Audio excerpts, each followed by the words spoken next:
week 4 of Love Lives Here. And last week we talked about singleness in a sexually driven culture. Today we're going to be talking about marriage in this sexually driven culture. So if you're here and you have children with you and you're like, hey, first time, what's the message going to be about? Sex. And we're glad you're here. But if you have children and you want to check them in and you're not quite ready for them to have that conversation with you over lunch at El Charros or wherever it is that you go. Oh, and straight up, I got to tell you this. Last week, I mentioned El Charros in 3 out of the 4 services. And then I tried to go eat there. Listen, don't go there if I mention it. It's because God is telling me to go there. We got there and there was, like every other table was a real life table. And then I thought, I straight up need a kickback from El Charros. Somebody better hook a brother up, all right? Because, they didn't give me one. But anyway, so if you have children with you and you say, hey, I'm just not ready for them, we've got an amazing children's ministry, Energy Kids back there, and they would love to minister to your children on their level. If you're down, I'm down though. If you've got little small ones and you don't think they're going to understand, if they say something awkward this week, please tell me about it. I just want to know because it's really cute when little ones say stuff like that. But last week we talked about this idea of passion and desires and the sexual fire that God puts in us as human beings. And the only place that you can express that in a healthy way is in the context of marriage. More specifically, in the context of marriage between a man and a woman. That's the only healthy place biblically. Okay, and I have to preface that it's the only healthy place biblically, and we as followers of Christ, we adhere to the Bible, the Scripture, and so the only healthy place biblically to express those fires and desires and passions. And so you say, well, Vince, so what you're telling me is that every one of my sexual passions and desires should be taken care of in my marriage? Yes, absolutely. I know the next question. Well, then could you shoot a text or an email to my spouse and let them know that every one of my sexual desires and fires should be... But that's tough because I don't know your story. I don't know where your marriage is at. Hopefully it's strong. Hopefully it's healthy, but I don't know. Maybe there's some issue there that you got to walk through and talk through. Maybe there's some things there in the past that you got to walk through and talk through. But I challenge you to talk through it. I challenge you to sit down face to face and have a conversation. And you're like, about what? About your sex life. All right? With your spouse, have a conversation. But then that'd be really awkward. No. Really awkward is living with someone that you say that you love that you won't be honest with. That's awkward. And it's unhealthy. And so make sure you talk through that stuff. As we dive in today, though, we are going to talk about Paul's perspective on marriage. And so here we go as we start to unpack this. We're going to be in the same place. 1 Corinthians chapter 7 is where we're going to live today. And I'm going to jump to some of the gospel stories in and throughout, but I want you to kind of hang out with me. At the end of the service, got a special guest. Him and his wife here are with us, and they're going to share what God's placed on their heart. And I can't wait to introduce them to you. But before then, we're going to go ahead and preach. 1 Corinthians chapter 7. Last week I read out of the New Living Translation. This week I'm going to read something out of the Message. Now the Message is a paraphrased version of the Bible. If you're studying the Bible, I'd stick with something ESV, New Living Translation, something along those lines. If you're just kind of reading and want to get a kind of a picture of what it looks like, then the Message is great. And I love its breakdown of 1 Corinthians chapter 7. So here we go. Now, getting down to the questions that you ask in your letter to me. Remember the Corinthian church had wrote Paul a letter going, hey, what you think about sex? It was really vague. And Paul knows that you can't answer a vague question because people will justify the answer to fit their own needs. And so Paul gets detailed with him. He says, now concerning the question that you ask me, first, is it a good thing to have sexual relations? Paul says, certainly, but only within a certain context. You see, it's good for a man to have a wife and for a woman to have a husband. Sexual drives are strong, but marriage is strong enough to contain them and provide for a balanced and fulfilling sex life in a world of sexual disorder. Now, how many of you would go ahead and just agree with me that this letter could be written today concerning sexual disorder in the culture we live in? I mean, it's just, I think that's the only way that we can put it is that we live in a culture of sexual disorder. There's confusion about it. There's questions about it. There's myths about it. There's all kinds of things about sex in our culture in this day and age that's been twisted and wristed and made something that God didn't intend it to be. So now that's a whole other sermon, and we may dive in on that sometime down the road. But today I want to just talk about it in the context of marriage. The marriage bed must be a place of mutuality. The husband seeking to satisfy his wife, the wife seeking to satisfy her husband. Marriage is not a place to stand up for your rights. Marriage is a decision. Notice it says decision, not feeling. It's a decision to serve the other, whether in the bed or out. Abstaining from sex is permissible for a period of time if you both agree to it. And if it's for the purpose of prayer and fasting. I know some of you are like, no more headaches. Some of you will catch that in just a minute. Let me read that again. Abstaining from sex is permissible for a period of time if you both agree to it. And if it's for the purpose of prayer and fasting. So fellas, if you roll over, give a little tap on the shoulder, and she says, I'm praying.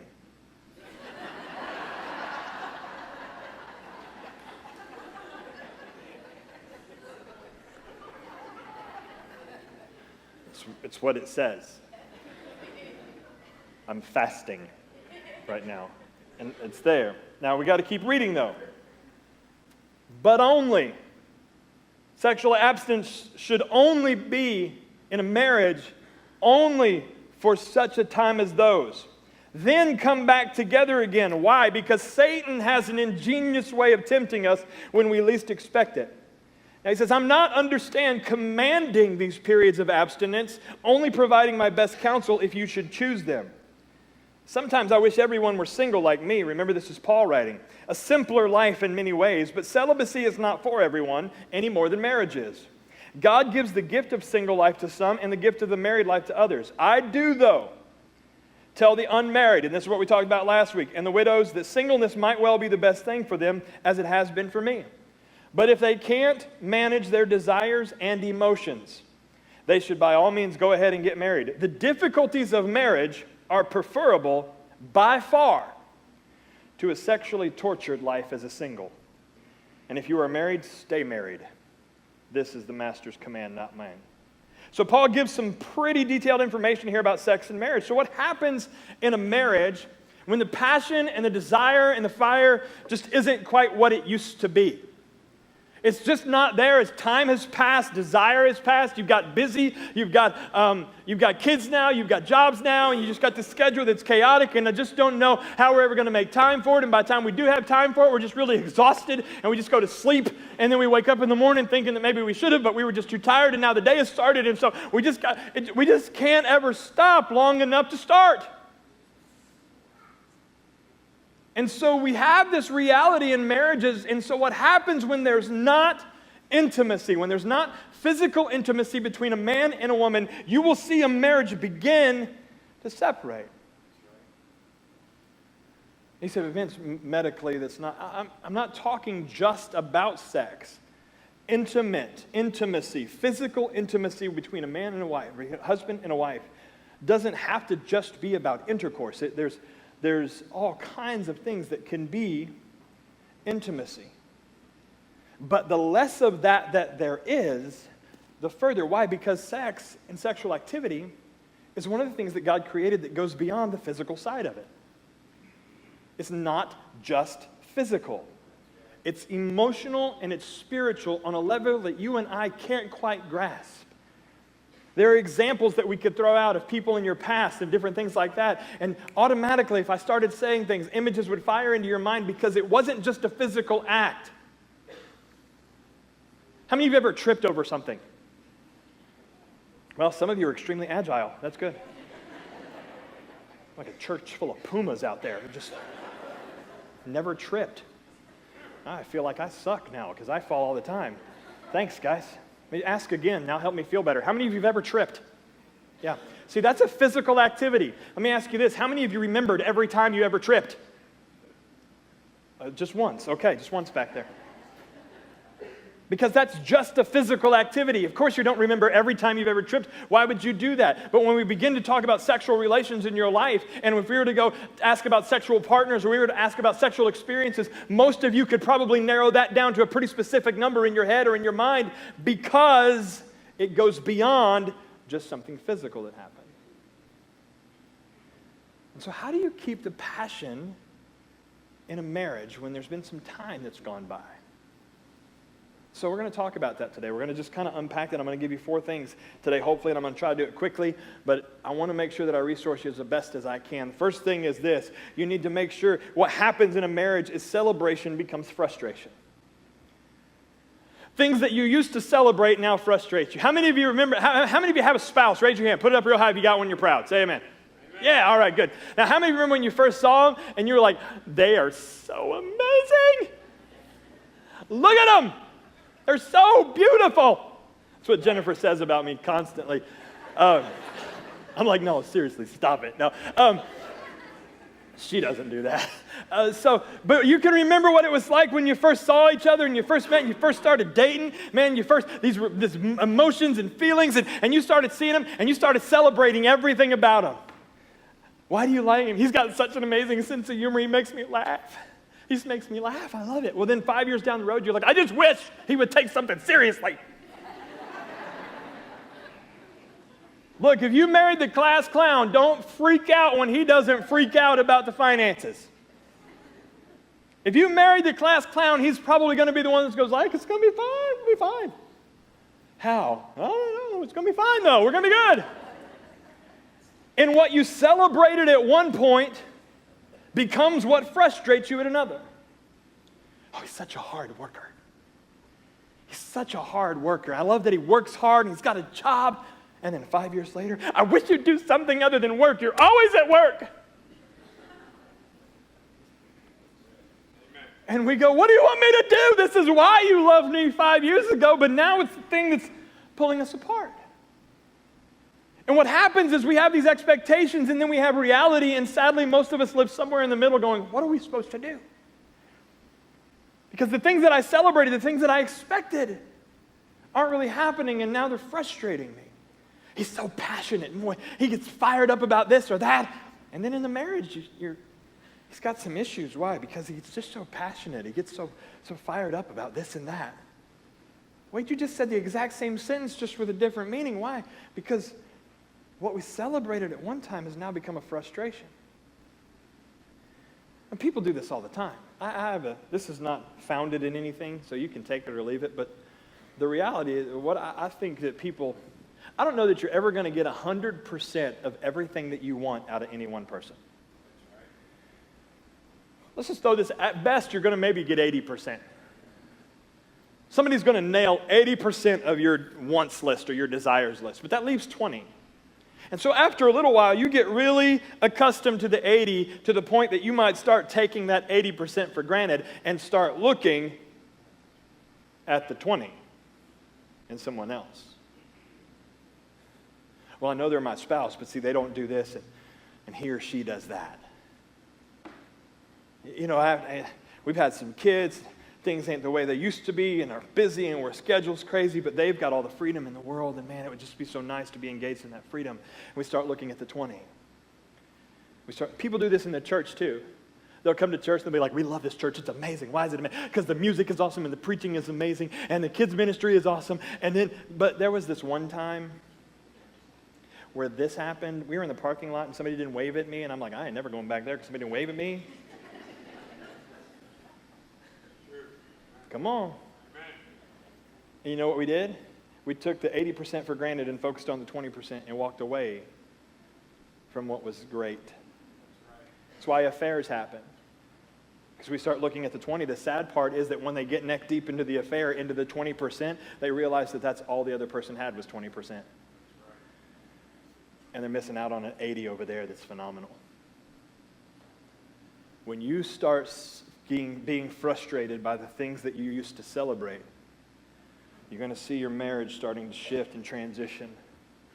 So what do? You remember what got you there.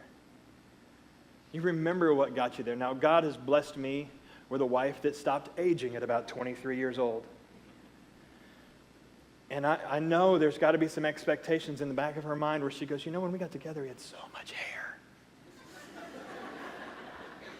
could run my hands through it. I shake it like this. You remember, right? Yeah. And now I have hair. It's just in different places. And it's not near as attractive. So there's some expectations to reality, and she can't celebrate what she once could. But if she looks beyond that and remembers why she fell in love with me, if I look beyond that and go, hey, you know what? You're amazing. You're driven. You're focused. You're passionate. All the things that I love about you. And I'm perfectly good with that 80. And we'll let God fill in the other 20. That's right. We'll let God fill in the other 20 with whatever he wants. But I'm going to celebrate. I'm going to celebrate, not be frustrated. Second thing is this: when we becomes me. In your marriage, when we becomes me, you're going to start seeing the flame and the fire go out of your marriage. The desires in your marriage go down. I'm going to give you this passage where Paul talks about this. It says the marriage bed must be a place of mutuality. The husband seeking to satisfy his wife, the wife seeking to satisfy her husband. Well, Pastor Vince, I've got my own life. No, you don't. If you want your own life, the marriage probably wasn't the best route for you. Because everything you do now has another person attached to it. Well, I need my independence. I'm not saying you can't be independent and do your own thing and have your own hobbies and have your own friends and all that stuff. But just know that everything you do, there's another person attached to it now. Someone you need to consider. Someone that you are now serving, according to what Scripture just tells us, that marriage is a decision to serve the other one, whether in the bed or outside the bed. So now you've got to make a decision to go, you know what? I want to do my own thing, but is it serving the other person that's in my life? I want to have my own this. I want to have my own that. She's got her money. I got my money. No.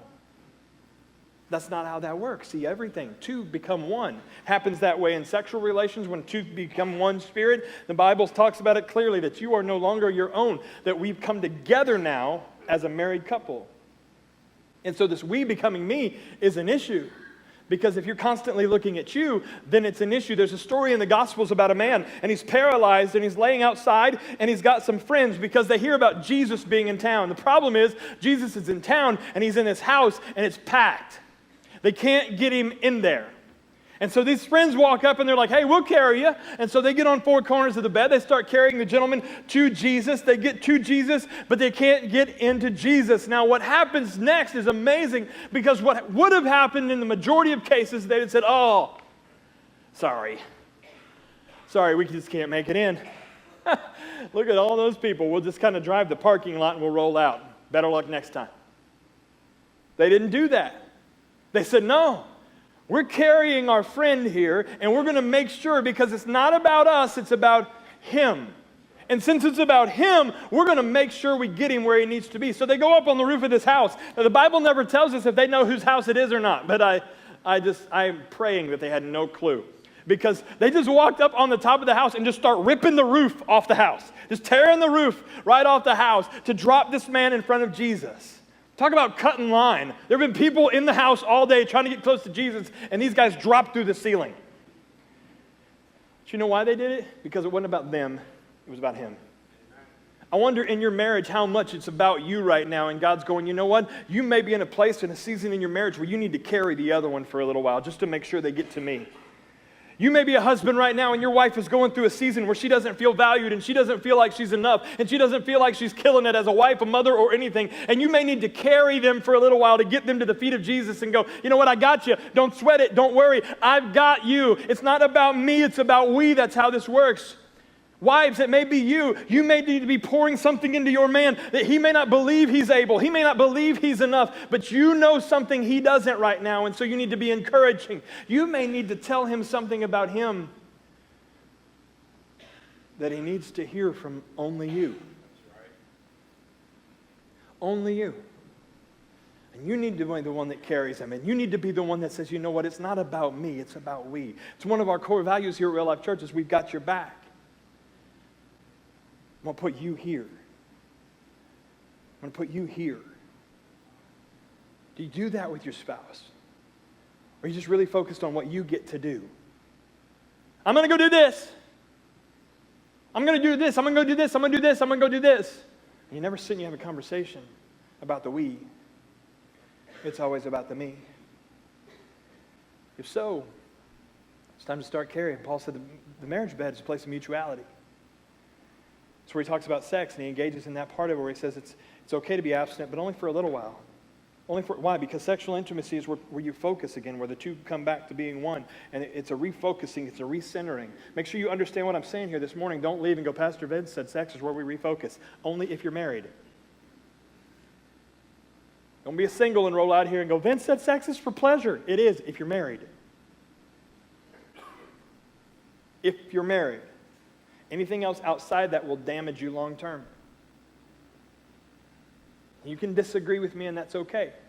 Been disagreed with before. But your concept of marriage has to shift from me to we.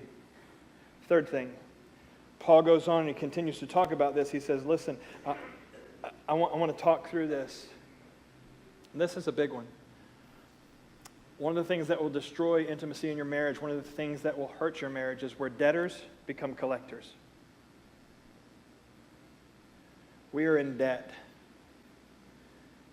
Now, how many of you right now know that Jesus Christ forgave you for more than you ever deserved to be forgiven of? So we're debtors. We owe our life to Christ. We owe our life to Him. Sadly, in marriages, what we see a lot of time is this collection mentality, this ledger that we carry with us to say, you know what, I got you. You screwed up. You messed up. And I'm going to hold on to that dude for a while. I'm going to keep it. Why? In case I need it later. So I can bring it back up. When you start to win an argument, I can just drop the hammer right here and go, No. Here's a story we see in the book of Matthew in chapter 18. Then Peter came to Jesus, and Peter's trying to be spiritual here, and he says, Jesus, Lord, how many times shall I forgive my brother or sister who sins against me? Up to 7 times? That's a good one, right? Jesus, 7? It's a number of completion. Huh? Jesus said, no, Peter, listen. I tell you not 7 times, but 70 times 7. A bunch. 490. Getting that, Peter? You understanding what I'm telling you? Stop trying to keep count. Well, I mean, if I forgive him 7 times, on the 8th time I can throat punch him, right, Jesus? Because that would be awesome. How many of you would like that clause in the Bible? You'd be like running through it. I forgive you, I forgive you, I forgive you. Boom. Yes. Jesus says, no. Stop putting a number on it. Stop keeping count. Just forgive them. Peter's like, I don't get it. So Jesus continues. He said, the kingdom of heaven is like a king who wanted to settle accounts with his servant. And as he began the settlement, a man who owed him 10,000 bags of gold was brought to him. And since he was not able to pay, the master ordered that he and his wife and his children and all that he had be sold to repay the debt. And at this, the servant fell on his knees before him. Be patient with me, he begged, and I will pay back everything. I want you to catch the language here. This man is a servant, and he owes 10,000 bags of gold. How many of you believe that it's realistic to pay back everything? No way. It is not going to happen. The man is not physically capable in his current state to repay back. Now, I want you to look at this because it's the same with you and I and the grace of God.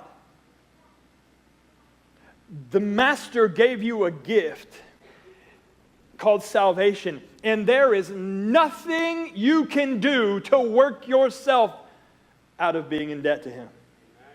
You can sing in the choir, you can preach, you can go on the mission field to Africa, and it will not scratch the surface of what Jesus has given you. But yet we try. We keep going, well, I've got to do a little bit more so God's happy with me. No, God's happy with you. He's pleased with you. He died for you. Before you were ever born, he said, you're enough. And you go, but I'm not enough. I can't be enough. I haven't done enough. And he goes, no, it's not about what you've done. It's about what I've done. I paid the debt. So Jesus is trying to explain to them this story of grace and this message of grace. So he's got this man and he says, but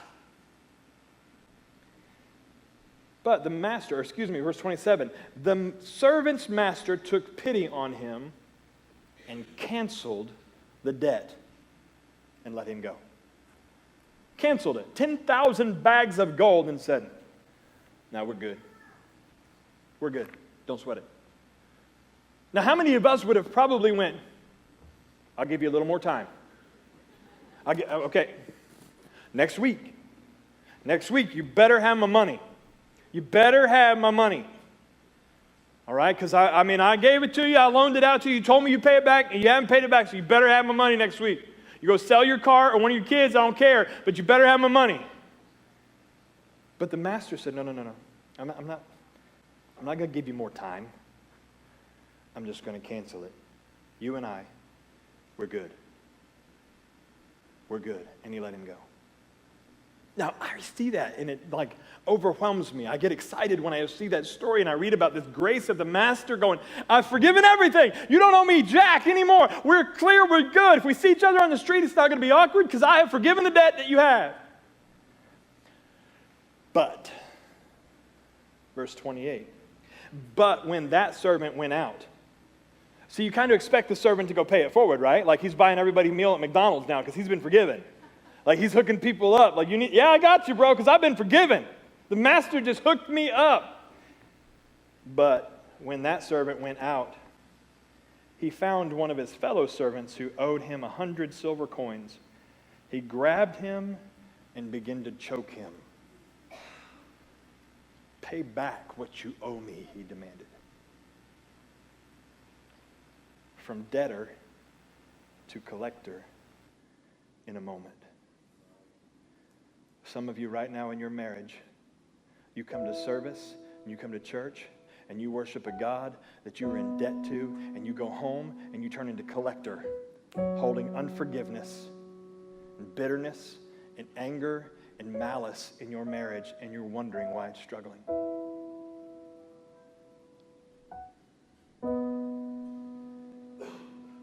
Because you're keeping the ledger. Well, when you do this, don't forget what you did to me. Don't forget. Well, don't worry. You won't let me. How could I ever? You bring it up every time you start to feel stressed. Every time you start to feel attacked. Every time you start to feel uneasy. You bring it up. And this goes both ways, husbands, wives.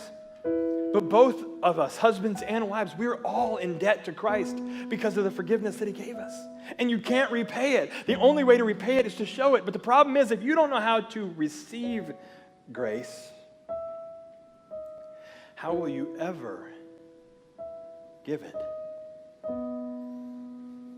You realize that Jesus forgave you of everything? Everything. It's gone. It's gone. Any reminder of your past is the enemy whispering in your ear, telling you you're not enough, telling you you have no value, telling you that sin is too big. And God is going, no, I've wiped it clean. We're good. We're good. Your marriage, your relationship, it's going to struggle. It's going to struggle if you hang on to that unforgiveness, if you hang on to that debt. See, we've got to go to this. Jesus, and this was old school revival stuff. As I started thinking through this, I thought, man, it's been a while since I heard this. But Jesus paid a debt that he didn't owe. And you and I owe a debt that we cannot pay. So who are we to hold this stuff over somebody else's head? Who are we to hold unforgiveness and like we got the trump card? I got you. Yeah, I got you trapped. I'm the one got you in a chokehold right now. Here's the thing. The only one in that prison is you. If you're holding that and you won't forgive and you can't let it go, the only one in the prison is you. It's exactly what happened to that servant. See, another servant saw what happened. He went back and told the master. And the master said, whoa, I just forgave him 10,000 bags of gold. And this dude owes him 100 silver coins, and he's freaked out, holding him in chokehold, got him by the throat. No. If that's how he wants to play it, go get him and his family and put him in prison. You see, he was already in prison. It's just his own. How many of you in your marriages right now need to let go of some stuff? You need to let go of some stuff. Here's why you need to let go of some stuff. Because in marriage, it's a covenant, not a contract. And I'm going to close. I'm going to shut down right here. It's a covenant, not a contract. Contracts are built on one thing: mistrust. Mistrust. I don't trust you, so I need you to sign here. I know you tell me you're going to pay for the car. Here's the pen. Let's just make sure you're going to pay for, I know the word, my word is my bond, but the ink works better. Let's go with that. And when you make your marriage about a contract, you say, well, I don't know if what are you even talking about?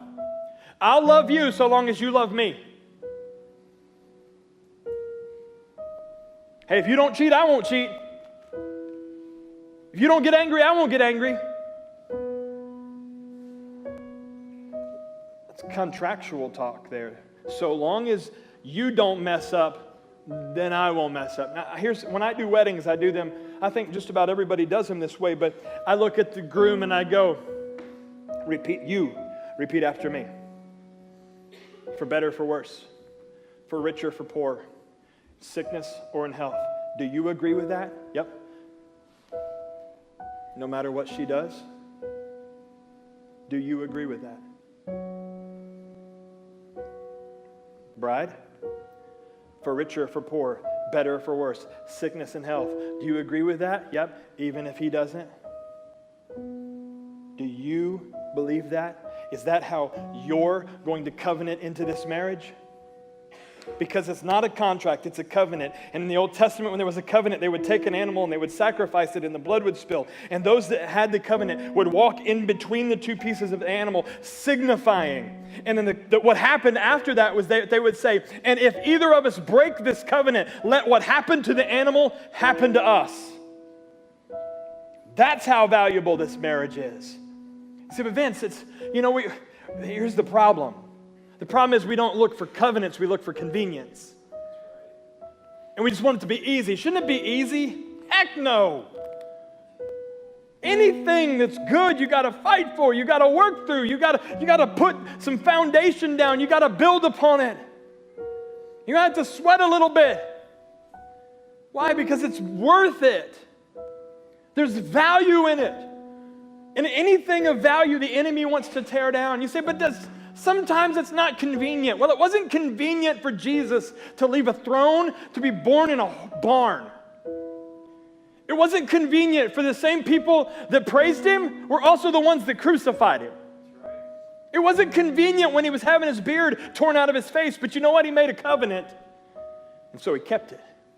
It wasn't convenient on the whipping post as he laid there with his hands bound in front of him, taking lash after lash. It wasn't convenient. But he made a covenant, and he kept his word. It wasn't convenient there on the cross as he is suffocating on his own blood, hanging there for you and I, saying, Father, they don't know, forgive them. Why? Because he made a covenant, and he had to keep it.